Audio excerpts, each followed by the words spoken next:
Virginia Governor Ralph Northam is facing mounting pressure to resign tonight. As we've reported, the controversy surrounds a decades-old racist photo.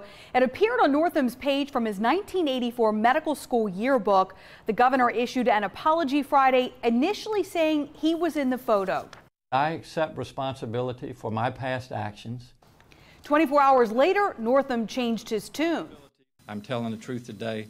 That was not my picture. Almost instantly, members of both parties have called for his resignation. From Richmond to Roanoke, we are tonight bringing you live team coverage with the history of blackface, as well as reaction from lawmakers. First, we want to check in with 10 News reporter Tommy Lopez. He's live in Richmond with how Fairfax is responding to the allegations against him and what Northam is doing to try and gather support. Tommy? Attention is still on Governor Northam and the executive mansion tonight, even though we have not heard from Northam today. Many are wondering whether he will ultimately still decide to resign amid the controversy. And at the same time, Lieutenant Governor Justin Fairfax has taken a strong stance against the allegations he's facing. This latest controversy in what's been a week filled with turmoil here in Richmond involves a woman accusing Lieutenant Governor Justin Fairfax of sexual assault. The Washington Post says today that the 2004 incident involved a forced sexual act.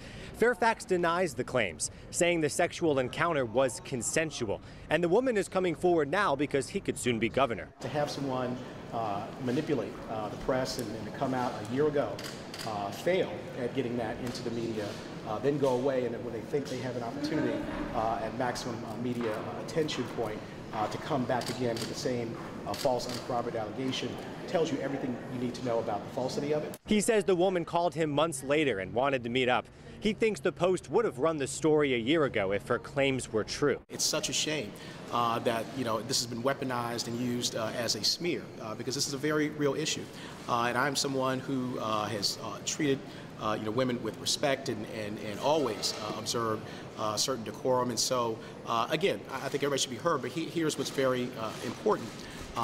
She was heard by the Washington Post, and the Washington Post didn't believe her. He still will not say if he thinks the governor should resign. He says today he has not talked with the chief executive since Saturday afternoon's press conference. As to whether Fairfax feels he's ready to be governor, he says, quote, "We always have to be prepared." What do we want? Resignation! What do we want it now? This comes as people continue to protest against Governor Northam's decision to remain in office.